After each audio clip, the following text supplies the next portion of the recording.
Social media is like a nuclear bomb of envy, right? You're the most social animal on the planet, and you have that brain that's constantly comparing. We're using that mechanism to compare ourselves to other people and always wanting what other people have. And they've noticed in hunter-gatherer societies from back in 30,000 years ago, the few that still had existed in the 20th century, that envy was a huge problem among them. And so that when one person was given a gift, everybody in the tribe was so upset and angry that the person who was given the gift had to give it to other people so that they wouldn't be the target of envy, because it could lead to being murdered, right? So envy is deeply ingrained in all of us. We're constantly comparing ourselves to others. That you feel that somebody is better than you are. And who wants to admit that? You know? There's a very famous psychologist named Alfred Adler from the 20s. He was a disciple of Freud. He thought this ability of always wanting to be better and superior to others was the most motivating factor of 90% of human behavior. That we always want to feel at least that we're superior in some way. And the sense that we're inferior creates what he calls an inferiority complex. So it's very, very painful to tell yourself that this person is doing better than you are, or that they're younger and better looking than you are, that their wife is more interesting than you, or their kids are doing better. Because it means it's a slight on you, right? We are very prone to envy genetically by the way our brains operate. So it's a known factor that chimpanzees are prone to feeling envy, right? If you give one chimp a banana or a grape and don't give another one, they'll be giving that kind of evil eye, the stink eye that we associate with envy. So it's something that's in primates. And what it comes from, I believe, is our brains operate by comparison. That's how we learn, that's how we understand things. We understand that this is a wild animal because it's not that other thing over there. Our brains compare bits of information to decide what is what's different from what's the other thing. So our brains are geared towards comparing. And when you create a social animal, we are the most social animal on the planet, and you have that brain that's constantly comparing, we're using that mechanism to compare ourselves to other people and always wanting what other people have. And they've noticed in hunter-gatherer societies from back in 30,000 years ago, the few that still had existed in the 20th century, that envy was a huge problem among them. And so that when one person was given a gift, everybody in the tribe was so upset and angry that the person who was given the gift had to give it to other people so that they wouldn't be the target of envy, because it could lead to being murdered, right? So envy is deeply ingrained in all of us. We're constantly comparing ourselves to others, okay? But we don't want to admit it. So if I compare myself to some other writer who I think is having a better life than I am, who's sold more books than me, what I'll do in my mind, instead of saying, he deserves that or she deserves that because they are actually a better writer, I'll go, they don't really deserve it. They're a hack. They're just doing that because they know what the public wants, and they're not. My books are going to be read 100 years from now, but nobody will read their books in 5 years. I justify it to myself, right? I don't feel envy. No, I'm not saying that person's superior. In fact, they're actually inferior to me. That's the games that we play when we envy other people. And it's something that social media is like a nuclear bomb of envy, right? So 60 years ago, I wouldn't have known what my neighbors or friends from college are doing and how much more money they're making and how happy they are. But now you know what everybody on the planet is doing and how good they are and how happy they are and the incredible trips they're taking and, you know, the great schools that their children are getting into, on and on and on. So it's this machine for manufacturing envy, and it's infesting our political system as well. It's seeping into all aspects of life, but nobody wants to talk about it and nobody wants to admit it. The main thing with envy is to admit that you feel it, okay? So I will get on my hands and I will say, you know what? Sometimes I actually envy Ryan Holiday. He's 30 years younger than I am. He's written already more books than I have. Before I even wrote my first book, he's got a family, he's got these great homes, he's doing really well. Yeah, sometimes I feel envy. I'll admit it, okay? If you don't admit it to yourself, then it just festers and something ugly will happen.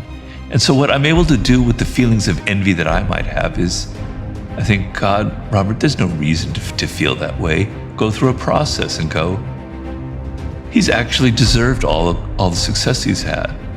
You know, he deserves it because he's worked really, really hard, and he's a really good person. He's ethical. He deserves it.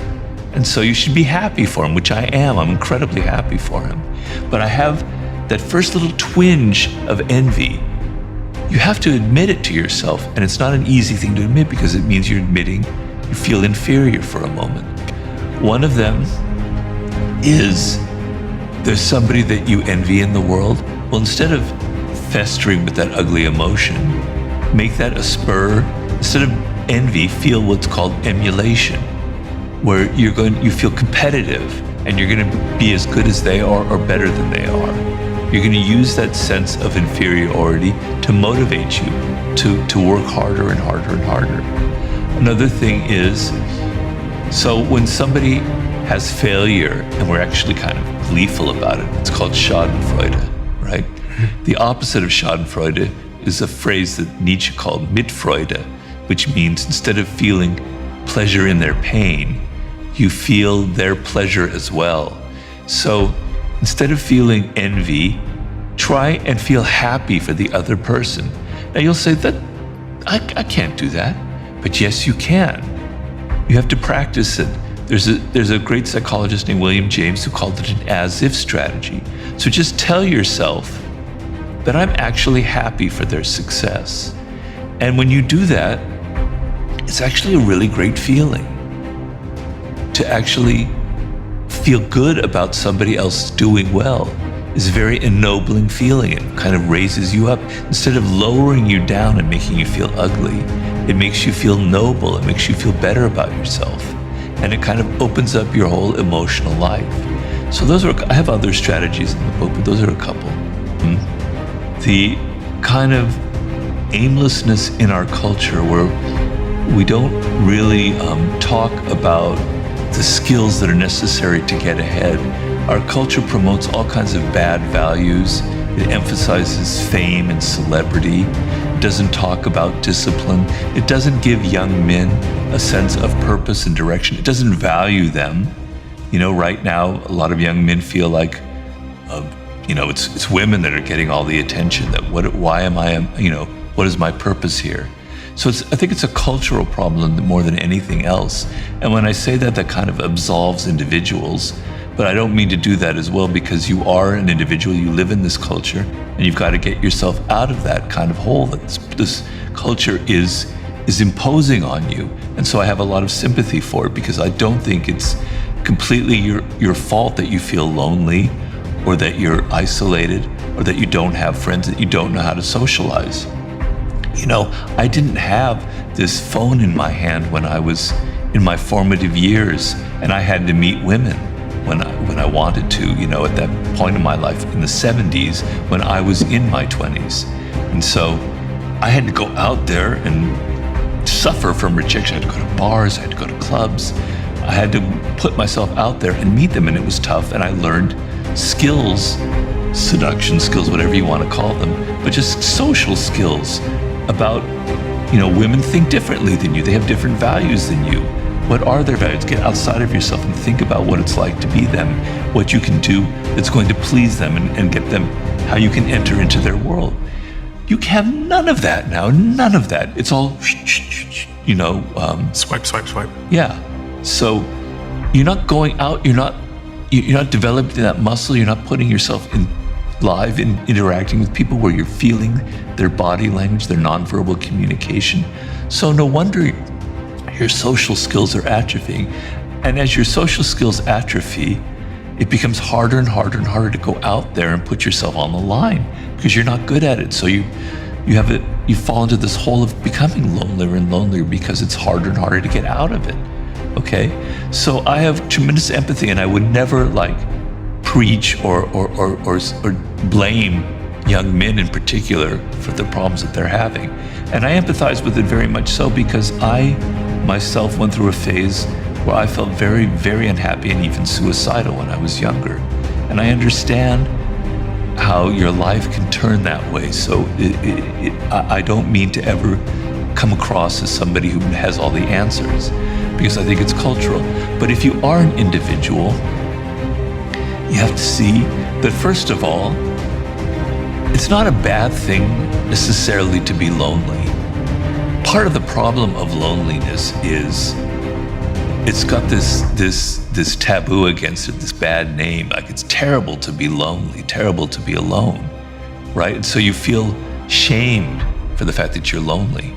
But actually, it's extremely important in life to be alone sometimes, and to be able to be on your own and to think about yourself and to kind of come to terms with who you are and to embrace what makes you different. And you can't do that if you feel ashamed about being lonely, or if you can't ever be alone. So knowing how to be alone is very important. It's what will make you successful. It will bring you skills. So don't think of it as something necessarily terribly negative in your life. But the other thing is, you have to force yourself. You force yourself to go to the gym, to develop muscles and become stronger. You have to force yourself to interact with people and get out of your phone and have real experiences instead of virtual experiences.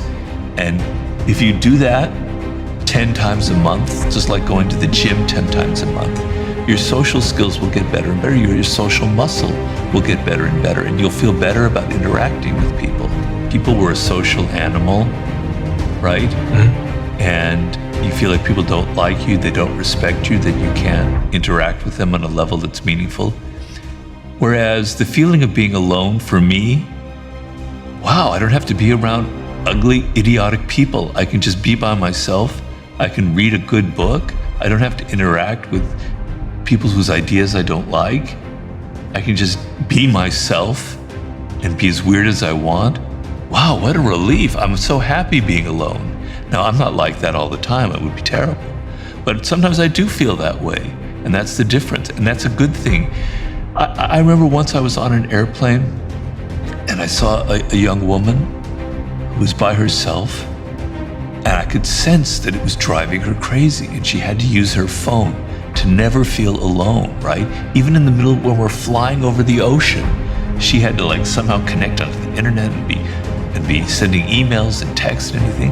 And I got this kind of desperation in her, this intuition, this feeling that being alone was just horrifying for her, you know? And I think that's not a good thing. I think it's a terrible thing.